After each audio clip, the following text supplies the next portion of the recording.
Hello, Communicable listeners. It's Angela Hutner, and I'm jumping on to make a small announcement. You are about to hear our 50th episode. This means we're coming on almost 2 years of Communicable, and we're really glad it's growing so well, with listeners in over 140 countries now. So we wanted to thank you for your support here in Europe, but also in all those far-flung places. Shout out to Tasmania, to Alaska, to the Seychelles, Togo, Guam, Nepal, Aruba, the Åland Islands, Sudan, Iran, Lebanon. We promise you we'll keep the episodes coming, and all of you, please keep the feedback coming. We'll do our best. And now to Emily, Nav, and Thomas.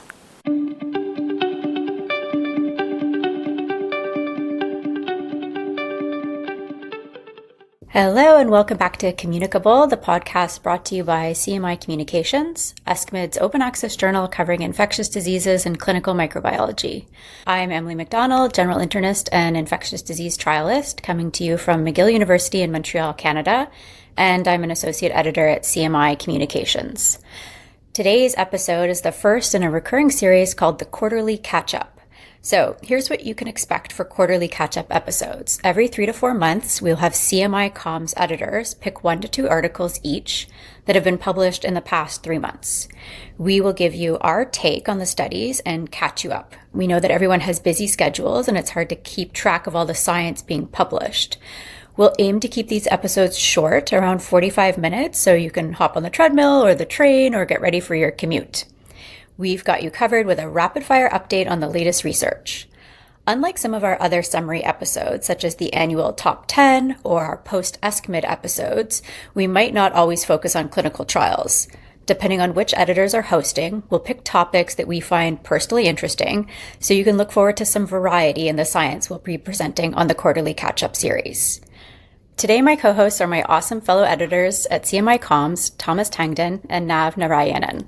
Hi everyone, I'm Thomas Tängdén, an infectious disease specialist and professor at Uppsala University in Sweden. I'm interested in learning more about how we can use antibiotics better to improve patient outcomes and prevent adverse events. Therefore, the studies I picked for today's episode is on collateral damage on the gut microbiome following intake of oral antibiotics, and a preclinical study on combination therapy for multidrug-resistant gram-negatives.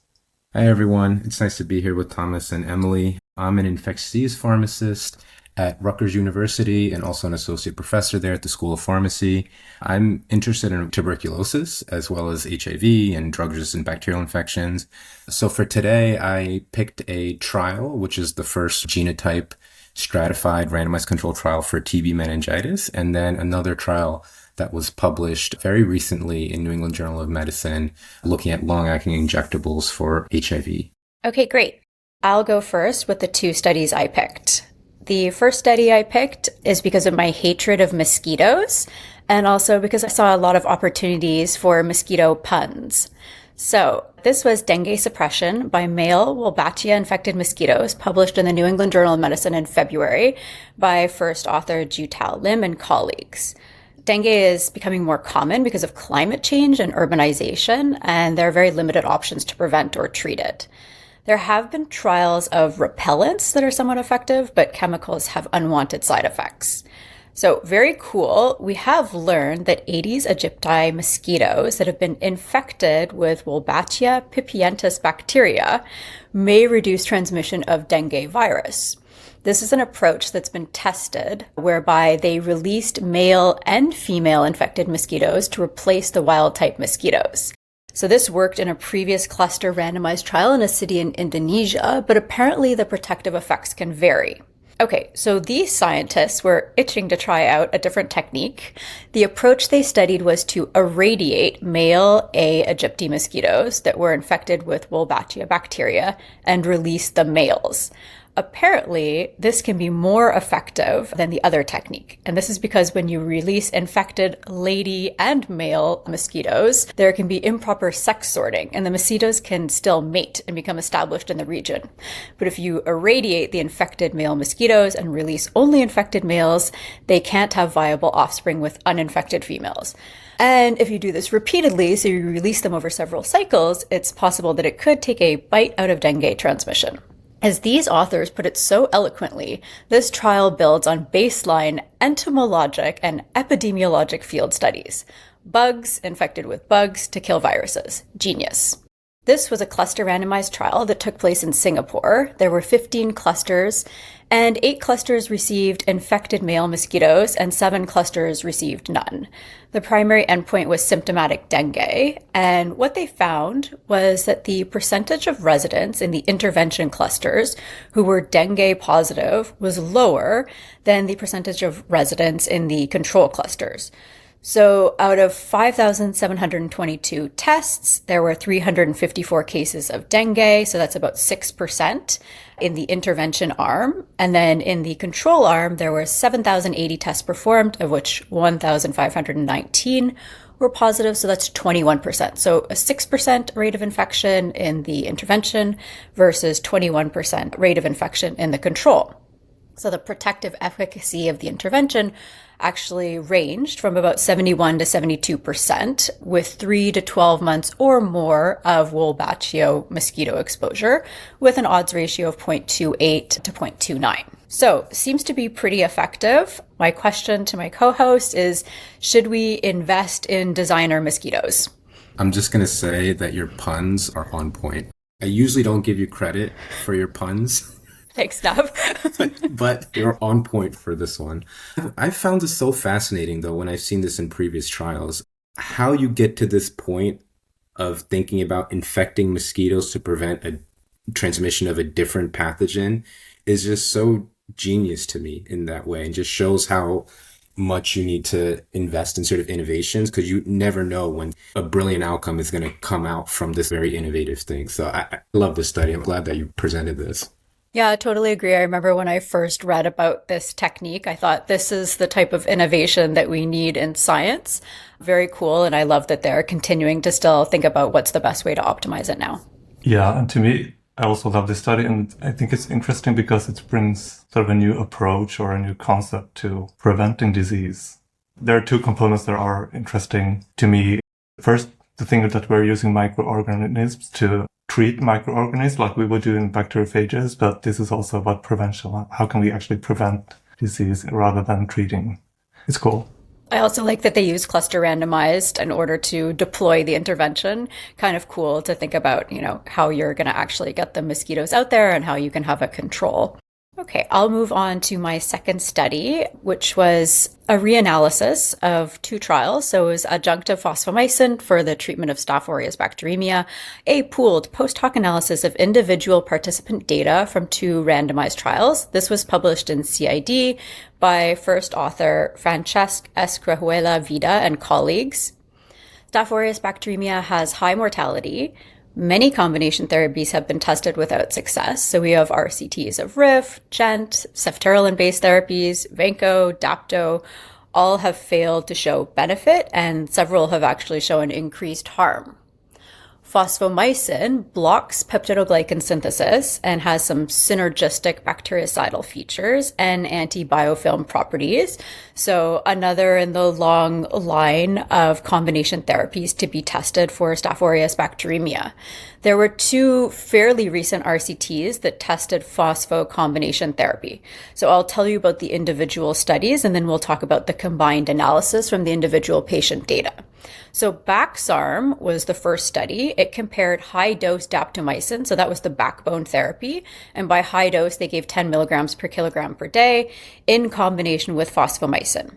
And they compared that against daptomycin monotherapy, and this was for patients with MRSA bacteremia. The second trial was SAPHO, and that evaluated cloxacillin plus fosfomycin versus cloxacillin alone for MSSA bacteremia.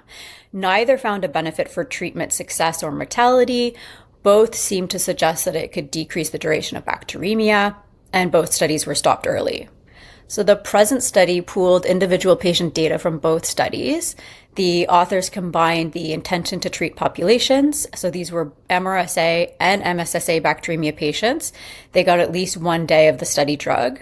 It included complicated and uncomplicated bacteremia. Both studies excluded patients with endocarditis. Baxarm obviously also excluded MRSA pneumonia because daptomycin can't be used to treat MRSA pneumonia. And they gave different amounts of fosfomycin and for different durations. So that's fairly important to be aware of. Baxarm gave phospho at 2 grams every 6 hours, infused over 60 minutes, and patients received the combination phosphomycin for the whole study duration, so longer durations of phosphomycin. Safo gave phosphomycin 3 grams every 6 hours as a 4-hour infusion. And in case you're interested, the cloxacillin was at a fairly high dose, so 2 grams every 4 hours. And they gave the combination part of the treatment for 7 days. And actually, in the second study in Safo, clinicians were actually instructed that they should watch the volume status and the salt load, and that they should give potassium, and that they should give Lasix as needed. Whereas in the Baxarm trial, there wasn't any such instruction. So the authors of this study in CID combined the individual patient data, and they looked at a primary outcome of treatment success at 8 weeks. So this was a composite outcome of alive, no signs of relapse, and improvement in clinical signs and symptoms. They also looked at several secondary outcomes. So, for example, all-cause mortality. They looked at this at different time points, and they also looked at adverse events. And they took a Bayesian approach to their combined analysis for the primary outcome. They also performed a frequentist analysis. For the sake of time, I'm going to focus on the Bayesian analysis. And as a reminder, this approach for some people can be more intuitive when interpreting whether the probability of a certain treatment is superior. And it relies less on a rejection of the null hypothesis, or what some people might consider to be arbitrary p-value. They used a minimally informative prior, so fairly neutral, and then they also carried out a sensitivity analysis, among others, so several sensitivity analyses, but the one I'm going to highlight was that they also redid the analysis where they used a prior that was pessimistic. So that was assuming that phosphomycin was harmful. What would the results look like? So the combined analysis included 369 patients. 178 received phosphomycin combination therapy and 191 received the backbone monotherapy. The groups were fairly similar in their comorbidities, and the primary analysis found a 91.8% posterior probability that combination therapy improved treatment success at 8 weeks compared with monotherapy. The pessimistic prior, remember that's where they made some assumptions that phosphomycin might actually be harmful, yield a reduced probability, but still of superiority. So it reduced the probability 75.8%. Subgroup analysis actually suggested that there might be a greater probability of benefit for patients with MRSA bacteremia. So for the MRSA subgroup, the probability of superiority was 92.6%.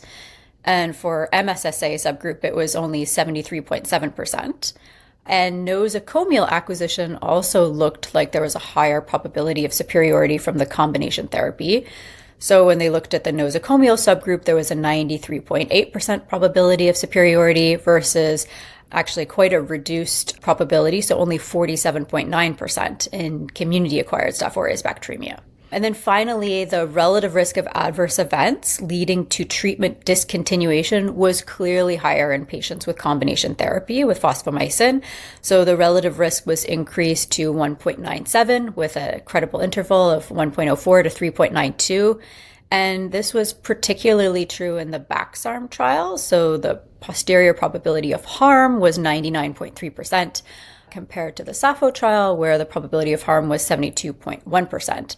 And just, as a reminder, those two studies gave different doses and durations of phosphomycin, and the Safo trial, where the probability of harm was slightly less from this analysis, that's the one where they gave the phosphomycin for a maximum of 7 days, and the clinicians were also instructed to watch the volume status and to give Lasix as needed. Okay, so I'll stop there, and I'm interested to hear Nav and Thomas's your impressions of this study. So this is interesting. We've tried this in my hospital a few times to add on phosphomycin in some difficult to treat patients with Staph aureus bacteremia or enteritis. And we've had some problems with side effects. So I can relate to the discontinuation of treatment. We've done that because of heart failure. It's a lot of volume and also potassium challenges sometimes in these patients. But it's an interesting drug, and it certainly has some interesting features, also in biofilm infections, for example. When you told me about the results, I thought that MRSA and MSSA patients might slightly differ in terms of infections or comorbidities, and also I assume that MRSA is more commonly encountered in healthcare-associated infections than community-acquired infections. So how much do you think that differences results for MRSA versus MSSA could actually be also about the type of infection, maybe virulence factors of the bacteria, or the fact that the second drug in the combinations is different? You have a beta-lactam versus glycopeptide type antibiotic. What do you think? Yeah, so I have no clinical experience with IV fosfomycin here in the US. So every time I see these trials, I always wonder how much it's actually implemented clinically. And so just to even hear, Thomas, your experience helps paint the picture for me a little bit as to how it gets used.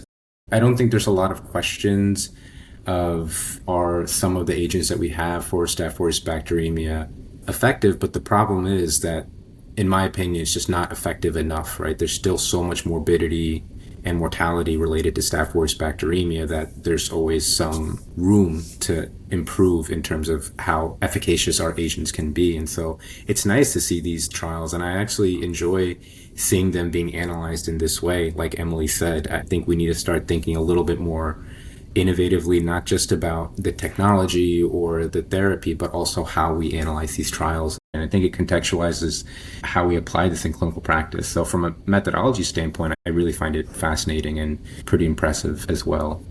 I guess I want to ask you both, what do you think about these drops in the posterior probability from going above 90% to in the 70s? Is there a place to draw the line, or do you just think about it as a continuous variable? How do you start interpreting it as things fall? Like, is there not a cutoff, but just, We're doing it intuitively at the bedside when we have access to different treatments.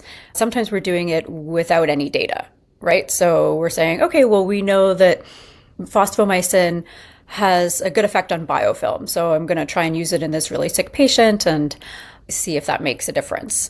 Now you know that it's probably better than giving it alone. If you believe the study, maybe for MRSA patients, if you also treat the incurring heart failure, but that probability is maybe somewhere in the 70s for MSSA, or maybe it's somewhere in the 90s for MRSA. So it's more information than you had before, but you still have to make a clinical decision. I think people have started to talk a lot about where is that cutoff. Actually, other people are interested in whether or not there's a cutoff for the probability. We want to dichotomize because that's how we've been trained to interpret research. Some people have talked about if you're bringing a new drug to market, maybe that probability needs to be set higher. Maybe you need to have more than a 95 or more than a 99% probability that the drug is non-inferior or that it's superior. If it's non-inferior with a certain non-inferiority margin. But if you're comparing two standard of care therapies that we're already using, maybe it's enough to say that there's a 75% probability that this is superior since we're using both anyways. And then also maybe it matters, of course, what the harms are. So let's say it's 75% probable to be superior if you use the combination therapy, but 99% probable to be harmful. And in the end, at 30 days, that shakes out to increased mortality from harm. Like that also matters, right? And so you would also need to follow up on the all-cause mortality, because if you are 99% probable to cause heart failure, but you can reduce clinical success at 8 weeks, but then people die by day 90, that's relevant too. So I think you have to consider the harm, you have to consider whether it's a new drug being brought to market or whether you're doing head-to-head comparative effectiveness.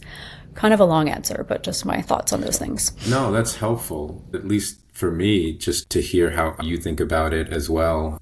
And it makes me appreciate these initial priors going in and the assumptions of, is it neutral? Is there some benefit based on prior data? Or is it, like you said, a pessimistic prior where there's some concern for harm? As Thomas even pointed out in his clinical experience, that there's some tough things to deal with when you're giving that much fosfomycin, the electrolyte imbalances.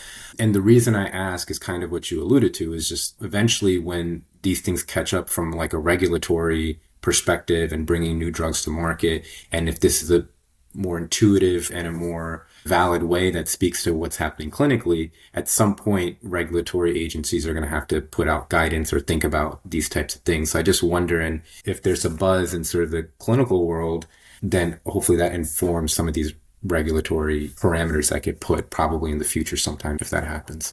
Yeah, and also there are two levels of uncertainty. So you have the probability of benefit, but you also have a composite endpoint, right? So is the benefit more towards mild adverse events, or is it about mortality? So that could also make a difference, I guess, in the end for a clinical decision. But I agree, it's an interesting approach. Okay, well then let's move on to Thomas, who's going to present his 2 articles to us now. Okay, moving on. My first article was just published in Nature Medicine by first author Gabriel Pandanzi and his colleagues. And the title is Individual Level Prescription Data of 14,979 Individuals Reveal Links Between Antibiotic Use in the Past Years and the Gut Microbiome Composition. So the background to this study is that any systemic antibiotic use will cause damage to the gut microbiome. And we know also that perturbations in the microbiome or changes in its composition, such as reduced diversity, have in turn been associated with chronic health conditions such as diabetes or inflammatory bowel disease. And in this study, they combined data from existing population cohorts, including a total of almost 15,000 adults living in Sweden. And all participants were asked to provide one fecal sample, and these samples were then analyzed by sequence-based methods to determine the composition of the gut microbiome, like which species or bacterial families were present and at what levels. And then they compared this to expensed antibiotic prescriptions in Swedish pharmacies to see if there were any associations between previous antibiotic use and the results of the microbiome analysis. And they classified antibiotics into 11 classes depending on their spectrum of activity and mechanism of action, and tested against prescriptions or antibiotic intake in the last year, the last 4 years, or the last 8 years to see how much the microbiome had changed and if there were still traces of antibiotic therapy in these samples. And what I think is interesting with the study is that you can see very long-term effects with some specific antibiotics. The strongest associations were found for clindamycin and quinolones, where you could see even after 4 to 10 years that these individuals had received antibiotics. And as an example of an output from the study, each course of clindamycin less than 1 year before fecal sampling was associated with 47 fewer bacterial species detected, and each course of quinolones was associated with 20 fewer species detected. As expected, more narrow spectrum drugs such as penicillin V had minor effects and not as long-lasting. An unexpected finding was that oral flucloxacillin, which is a narrow-spectrum drug, had a quite pronounced effect, almost as bad as clindamycin or quinolone. And it's a finding that's difficult to explain, but could be related to the pharmacokinetics of flucloxacillin, resulting in very high drug concentrations in feces.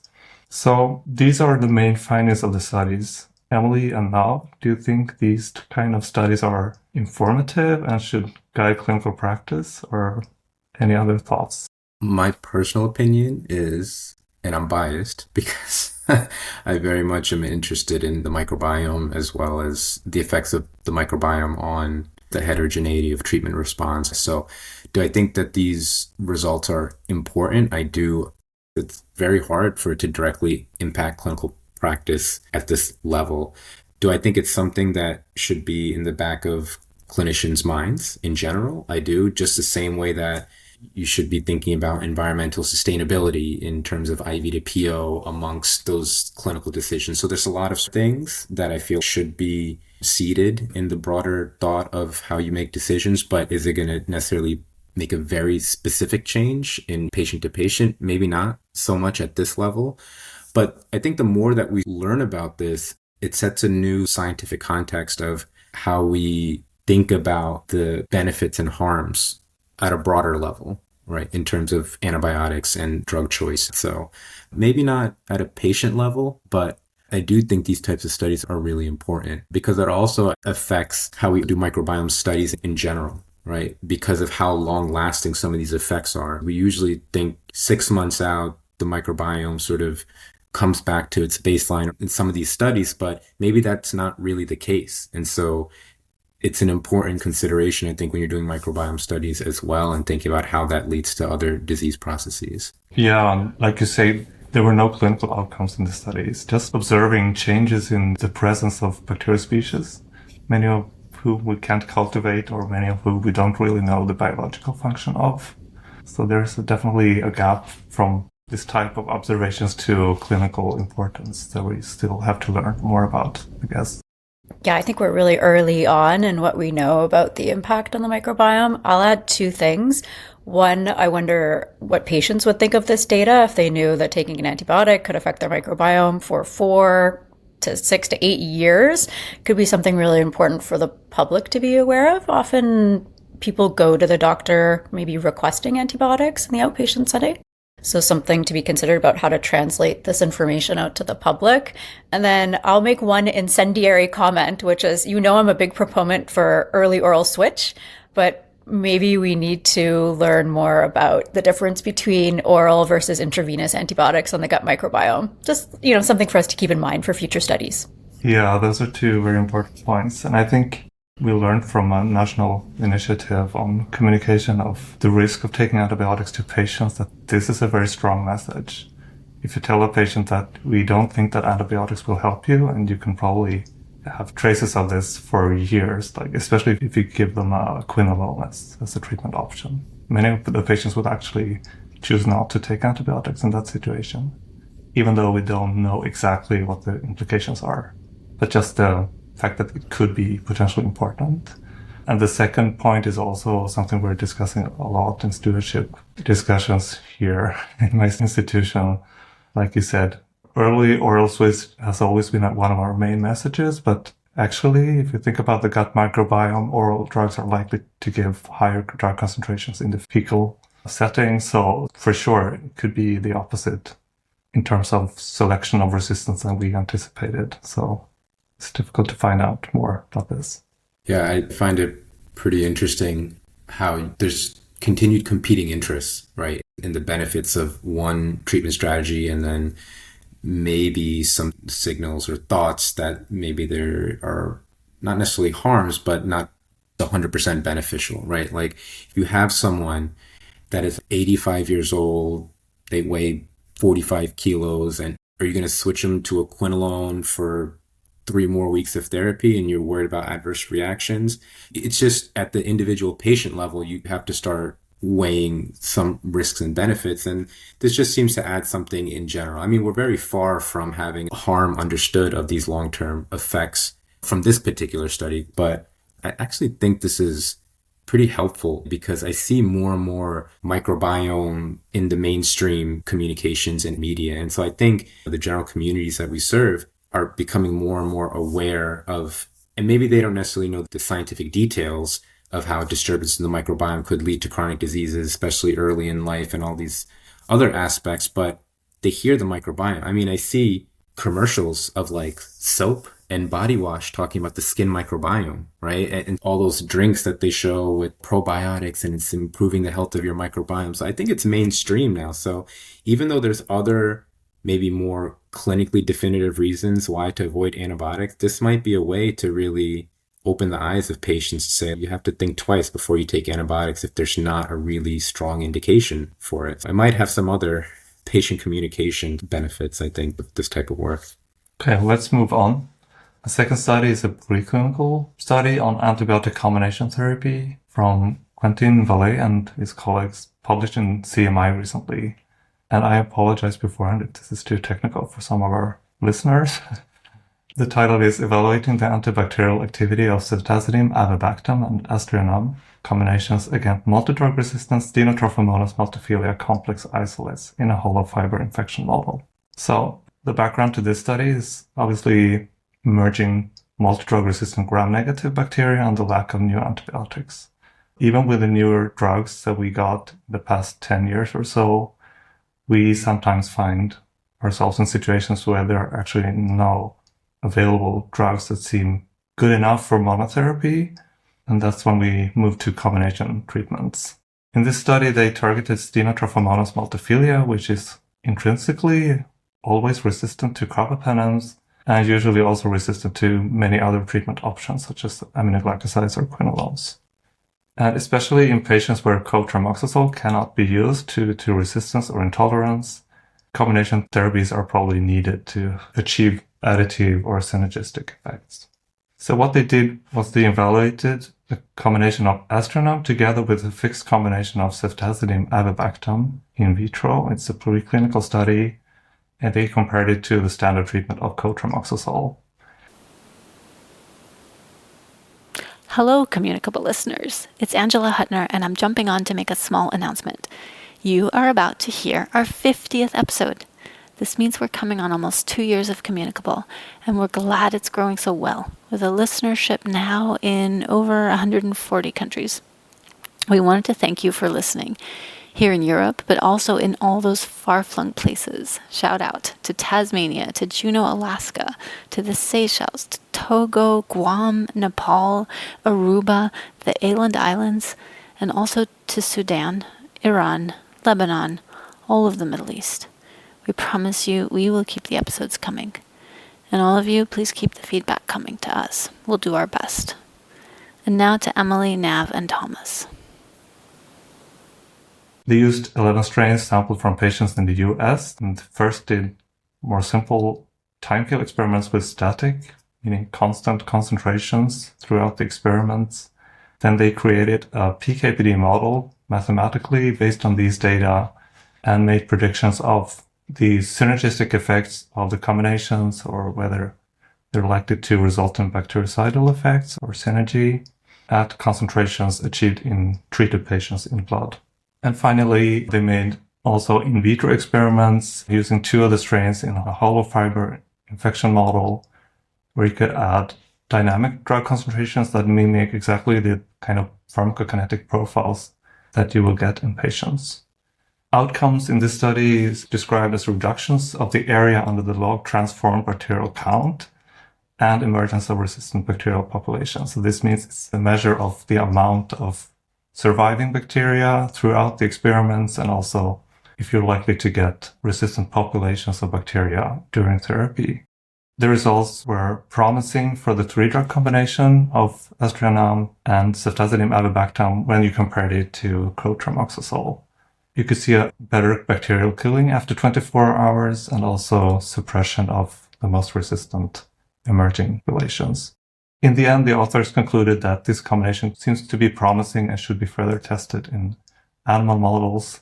And ultimately, they suggest we move towards a more individualized approach to treatment where you can take into consideration patient factors, therapeutic drug monitoring, but also what kind of resistance mechanisms the particular pathogen has. So this is far away still, but it's an interesting approach. This is close to some of the research I do myself. So I found this interesting. What do you think about this? I have had patients where I had no more options. Within the past year, I had a patient with stenotrophomonas, and there was nothing within Canada that we could treat them with. So I think these studies are important. And again, when you're left with no options on social media, I see people in the infectious diseases community posting their resistance profiles of bacteria saying, what should I do? So we need studies like this. It's more information than no information at all. It has to start somewhere. So I think it is relevant. Yeah, we see this clinically. And even though this isn't a randomized clinical trial, this is still a useful study in the sense that it gives you information on understanding what at least the activity is, right? Because intrinsically you want to know that something is active and how you describe it. And I know this group does really good work in that space in the sense of understanding the mechanisms and developing the PK/PD models that help characterize that activity through those mechanisms. So I think it's important that these types of studies are done and then they better inform in vivo models, clinical studies, and it's the right way to do things, right? When you're trying to develop a scientific program to help understand this stuff and optimize it. So, Thomas, to you, what is most exciting when you see this type of work? I think what's important here is that in vitro you can play around a little. You can try different types of pathogens. You can stratify them by which enzyme they produce or if they have efflux pumps that are active or decrease permeability changes. So you can try to figure out why does this combination work against these bacteria that seem to be similar, but they're not genetically. And you can try out different dosing regimens. And importantly, you're free to combine whatever drug you want to with whatever other drug you want to combine it with. And also enzyme inhibitors you can play around with a little bit. We're relying a lot on beta-lactam, beta-lactamase inhibitor combinations now for multidrug-resistant gram-negatives. But they always come in a fixed combination, which might not be perfect for that particular pathogen you're treating today. This is one example where they actually used one of the fixed combinations, ceftazidime avibactam, and combined it with a second beta-lactam. So it's a double beta-lactam therapy. Some people might argue that you don't need ceftazidime in this case. The authors kept it because they think it might add synergism to the combination. But maybe it would have been even better to combine it with meropenem, avibactam, and aztreonam. Who knows? So I think this is a very hot topic, and it's something that several research groups work intensively with right now to see, can we use the newer drugs in combination with other enzyme inhibitors or old drugs to improve their efficacy and also importantly to suppress emergence of resistance. Because I think many people are a little bit disappointed with the new drugs. They're not as effective as we had thought, and we also see quite a lot of resistance development already. So we probably need to apply combination therapy with them also in some situations. So I think this is an example of the type of study we'll see more of. It's important to point out, of course, that the situation in vitro is very, very different from a patient. So there are several steps more to take. You have a lack of immune response, for example. So I think we probably overestimate the risk of resistance development in hollow fiber experiments that are very long in their duration. But it's the first step. It's interesting. Okay, we'll move on to Nav's 2 studies now. The first study I'm going to present is a study that was published in New England Journal of Medicine February 18th of 2026. This is by Rana and colleagues from the Latitude trial team. The title of the article is Cabotegravir plus rilpivirine for persons with HIV and adherence challenges. So just some context, especially those that are not as well versed in HIV. While antiretroviral therapy has been revolutionary, at least in the US, there's still a large portion of people with HIV that don't have viral suppression. So the estimated number of people with viral suppression is about 67%. And there's a lot of reasons for this. And one of the big ones is adherence to their antiretroviral therapy because of structural barriers and adverse events, and just other competing priorities that reduce the adherence and then therefore the success of viral suppression. A few years ago, the US FDA approved these long-acting injectables, and specifically what's being studied here is cabotegravir plus rilpivirine, but it was specifically approved for people with virologically suppressed HIV infection that was already receiving oral antiretroviral therapy. And so since then, people have thought about using this in other contexts because in the phase 3 trials, they excluded people with active viremia. But there were some data, some case series, some observational work that showed that you can actually get viral suppression with these long-acting injectables in these harder to treat populations. And as a result of that, I think it was pretty forward-thinking. The treatment guidelines in the US recommended considering these long-acting injectables in patients who have inadequate adherence to antiretroviral therapy, they have advanced disease, limited treatment options, but the evidence base for that was very little and scant. And so it was kind of an expert opinion for these very difficult situations. So this trial is the first randomized control trial. It's a phase 3 prospective multi-center open label randomized control trial. The goal was looking at safety and efficacy of these monthly injections of long-acting cabotegravir and rilpivirine with daily oral antiretroviral therapy. And so they're comparing standard of care to this innovative long-acting injectable method, and specifically in these patients with adherence challenges. So these were adults that were included. They had no relevant resistance mutations. And the way that they were defining non-adherence is patients with poor virologic response with an active prescription for antiretroviral therapy. They had lost the clinical follow-up with non-adherence to their antiretroviral therapy or both. And this was happening for a while, so at least 6 consecutive months, all within a year and a half of their enrollment in the trial. So patients with challenging situations that led to non-adherence to their therapy.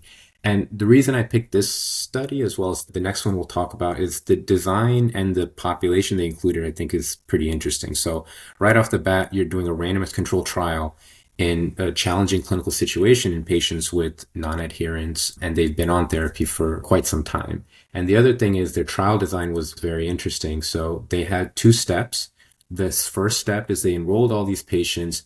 They essentially kind of got them on standard of care therapy for some time. And so they gave them oral antiretroviral therapy for up to 24 weeks.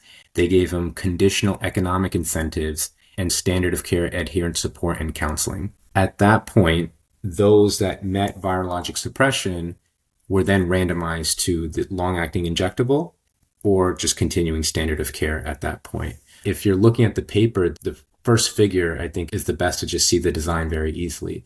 So in step 2, they randomized them 1-to-1. They gave them the long-acting injectable with the oral lead-in, or they continued standard of care oral antiretroviral therapy. The punchline really is that these patients had superior success with the long-acting injectable. So the regimen failure that occurred happened significantly less in the long-acting cabotegravir-rilpivirine arm. So it was about 23% regimen failure versus 41% regimen failure in the standard of care arm. So it was about an 18% difference between the 2 arms. So clearly there was superiority demonstrated there. And if you look at the Kaplan-Meier curves, that superiority, the curves start to separate very early on. So around week 4, week 8, the curves of regimen failure start to separate. So clearly there's some benefit that starts to emerge relatively early on. And these are monthly injections, right? So already after getting 2 injections, you already start to see some benefit relative to just continuing oral standard of care. I thought this was very interesting that they were able to apply this long-acting therapy finally in a population that you might see more relevantly clinically, as opposed to the same old population of those that are virologically suppressed from oral therapy and you're just switching them, right? It seems like if they're virologically suppressed, you can switch them to so many different options and they'll do okay. But here, you have patients with real adherence challenges. Just to paint the picture, at the baseline HIV level was greater than 10,000 in about 41% of the population in step 1 in the screening population. Most of these patients were in a relatively older age group. There were 26% of them were over 51 years of age. So it also speaks to sort of demographic shifts in the aging population in the US. And then the median duration that they were on antiretroviral therapy before trial entry was 7 years, and the interquartile range was 3 to 13 years. So these patients have been, with their HIV diagnosis for many years at this point and still sort of struggling with adherence issues. And then the last thing I liked is they screened these patients for social determinants of health that would influence their virologic success on antiretroviral therapy. And I thought that was something that's long overdue in these types of trials, where clearly there's influence of social determinants on the outcome of these patients. So this was an important trial for the design, the population, and then obviously the findings. So I'm curious to know what you guys think about this. Well, a big part of my research is reducing polypharmacy or taking multiple medications. So studies like this I always find interesting because people with HIV are a population that take multiple medications, often 10 medications a day. And so if it works for virologic suppression, it also can address pill burden. It might mean people are more inclined to take some of their other medications, maybe to treat comorbidities like diabetes and hypertension if they're having to take 5 pills a day instead of 8 or 10 pills a day. I think that can make a difference. So I think it's patient oriented in terms of the regimen. And then we hope that also these medications will be affordable, because the patients that they're being tested in sometimes, because of different social determinants of health, might not be able to access these medications. So I would also hope that that's, addressed in the future. Yeah, just to speak to that point, in the table 1, right, where they're describing the population, they had annual household income, and 29% in step 1 in the overall group, 29% of them had an annual household income of less than $5,000. Clearly, that speaks directly to your point that to implement this, there can't be the mismatch between the innovation and the access from patients, as well as the healthcare systems that either allow or don't allow access. So obviously this was speaking to the US, and our healthcare system, it speaks for itself. I'll just put it that way, in terms of facilitating some of these things, in terms of some patients with insurance, how things are changing at the state level in terms of what HIV medications are accessible and not accessible. And there's been some pretty dramatic changes in some states recently, which really is disappointing to see and speaks to that point, Emily. I'm not really experienced in treating this type of patients, so forgive me if my comments are basic. My thoughts were, first, were there any other interventions made, like except from switching to IV, in terms of follow-up or healthcare visits, that could explain the difference? And my second question was, touching on what Emily just asked, apart from cost, are there other reasons to not implement this now that we have this study showing such a big difference or improvement of outcomes? Yeah, it's an interesting question. They talk about how some of these conditional economic incentives, that was really in like step one. And so the financial incentives were not included in step two, which is when they randomized them to continue standard of care or go on to the injectables. In terms of implementing this, one thing is any long-acting injectable, I think it takes standing up in whatever clinic or whatever program it is, because of getting access to the medications, the administration of the medications. It's different than when you write a prescription for oral therapy and then the patient goes and picks it up outpatient. The patient is taking it at home, as opposed to coming in, getting the injection once a month.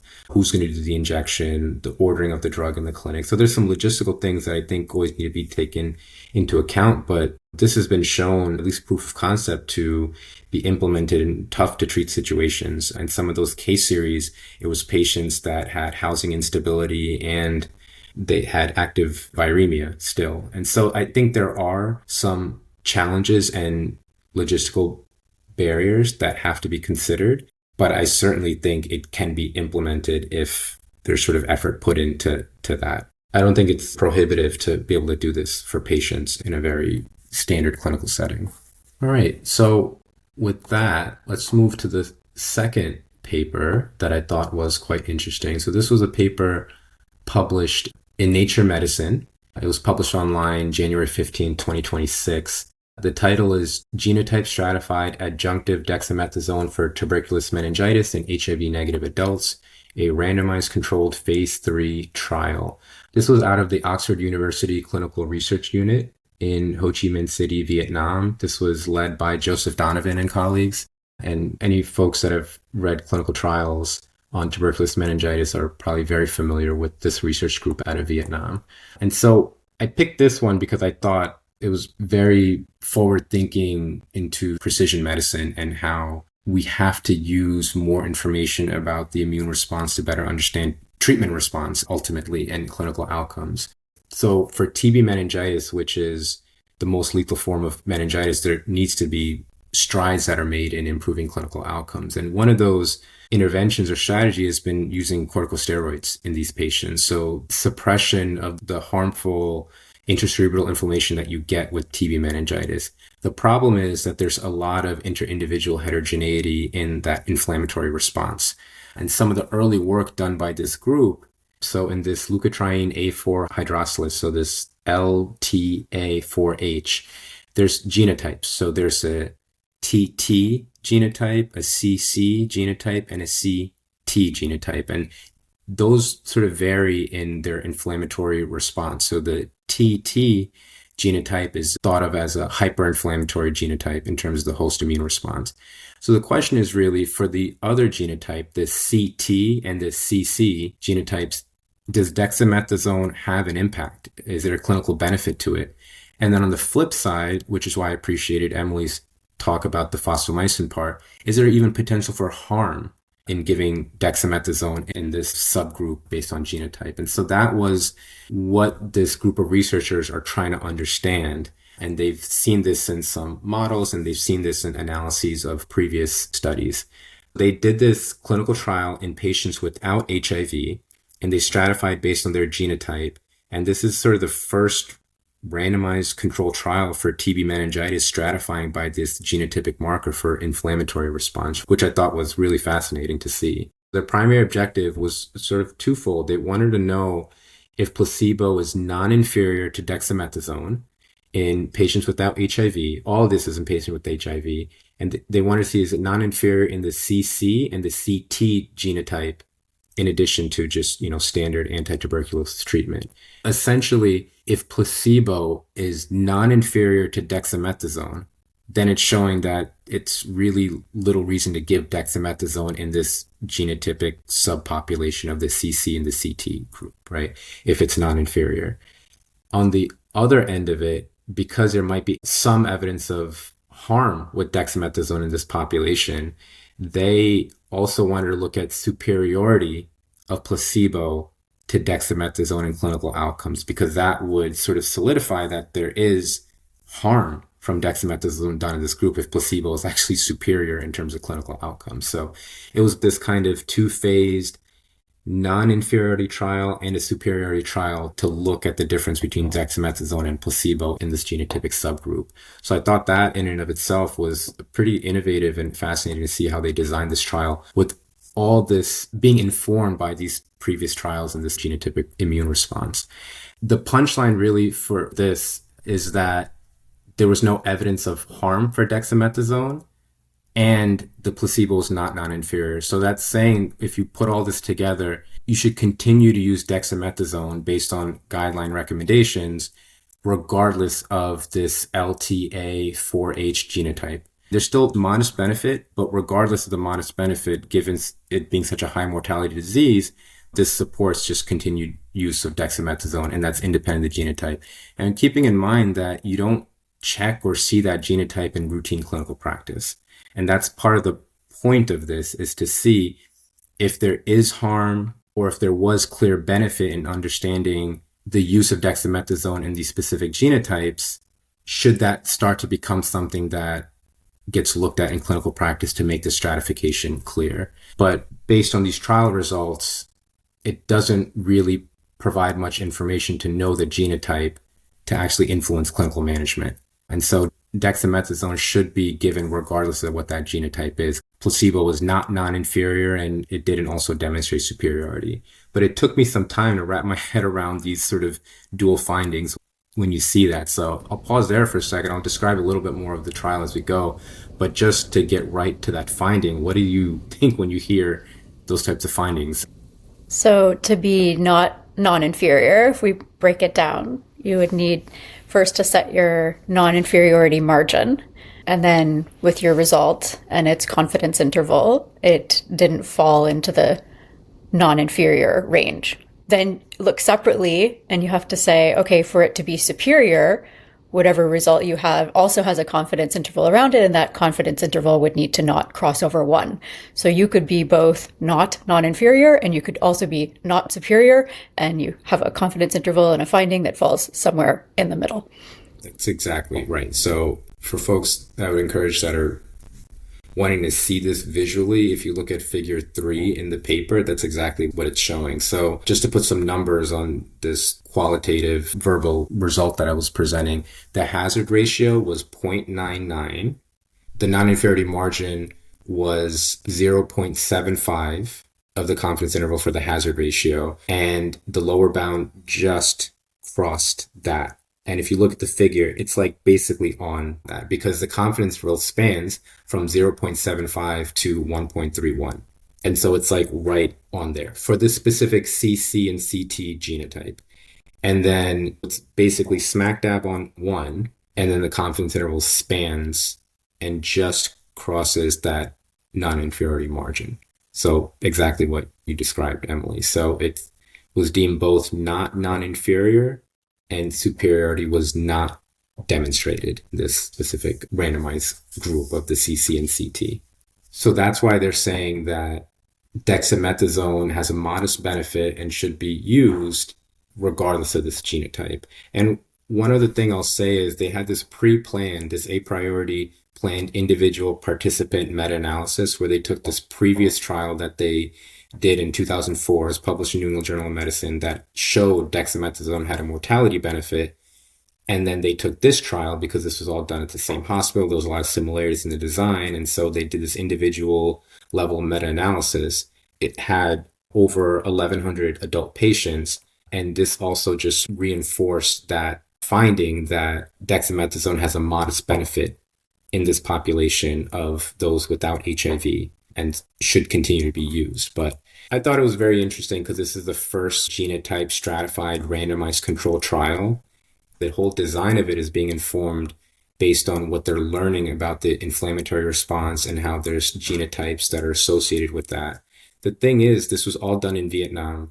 That genotype, you can see more of a spread in that genotype versus what they point out in the study, that this hyperinflammatory genotype, the TT genotype, represents less than 5% of some African populations. And so there's a lot more work to be done to understand the genotype distribution in different populations where TB meningitis is a high risk, or better yet, is in a high TB endemic zone. So this was also, if folks were at Aspen Global last year, the senior author presented some of this unpublished data. And so it's just very cool to see it in its final publication. So I thought it was an interesting trial, even though it's not sort of practice changing in the way that there was some major finding that showed this genotype is worthwhile of finding in a clinical practice and then therefore changing how you use dexamethasone or not. But I thought it was very innovative in terms of the design and even just what the setup was. So I'm not sure if you guys have any other thoughts or comments on that. Yeah, just one reflection from me is that we talk about precision medicine sometimes, and that's been reserved for cancer treatments for a long time. And I think we're seeing more and more of that in infectious diseases. And I think, like you said, it's just trying that out, see if the genotype of the patients should be used in clinical practice to stratify the treatment. I think that's a step forward. And I think we can probably do much more of that, especially for the more severe or long-term infections, obviously, to try to be more individualized in our treatments. Yeah, this study really got me thinking. We're seeing more use of steroids in pneumonia, for example, and you wonder why some studies are positive and some studies are negative. And there's been lots of discussion around why that's the case. But one thing to think about is maybe the genotypes of the patients involved in the study differ. I'm running a trial of how long to give steroids for patients with pneumocystis pneumonia. So I think that that's interesting to think about the genotype. It's tricky, of course, because you can't necessarily access that very quickly in clinical practice. But I think studying it is really interesting. And then once, I suppose, if you prove that there is a benefit, then you work on getting access to it in clinical practice. Yeah, I thought it was interesting too, this trial versus the 2004 trial. There are just some differences in the amount of patients that had a definitive diagnosis of TB meningitis, their severity grade. So there are changes that just happen over the years in terms of diagnostic evaluation, in terms of supportive care, in terms of their severity, earlier diagnoses, and catching these patients earlier on in therapy, and that also influencing having a better outcome because the mortality overall was lower relative to the previous trials. And I think that speaks to other things that might not be fully quantified in terms of just the earlier diagnosis and then supportive care that they see. Clearly, there are some differences in that previous trial, but I think this is the way to go. Even though this didn't show don't give dexamethasone in this specific genotype from this trial, I think this is the right direction to move as we learn more and are better informed by immune responses in these patients to understand how that'll impact their clinical outcomes ultimately. Okay, I think we'll wrap it up there. Thank you so much to my two co-hosts, Nav and Thomas, for joining me for this inaugural quarterly catch-up episode. We hope you liked it. I'll be interested to see with all of this great discussion if we'll be able to cut the episode down to 45 minutes. That was our aim, so we'll see how we do there. These will be coming out every 3 to 4 months to keep you on top of some of the latest infectious diseases and microbiology science. Thank you for listening to Communicable, the CMI Comms podcast. This episode was edited by Katie Hostetler and peer-reviewed by Connor Prosty of McGill University, Montreal, Canada. Theme music was composed and conducted by Joseph McDade. The executive producer of Communicable is Angela Huttner. This episode will be citable with a written summary referenced by DOI in the next 8 weeks, and any published literature that we discussed today can be found in the show notes. You can subscribe to Communicable wherever you get your podcasts, or you can find it on ESCMID's website for the CMI Comms Journal. Thanks for listening and helping CMI Comms and ESCMID move the conversation in ID and clinical microbiology further along.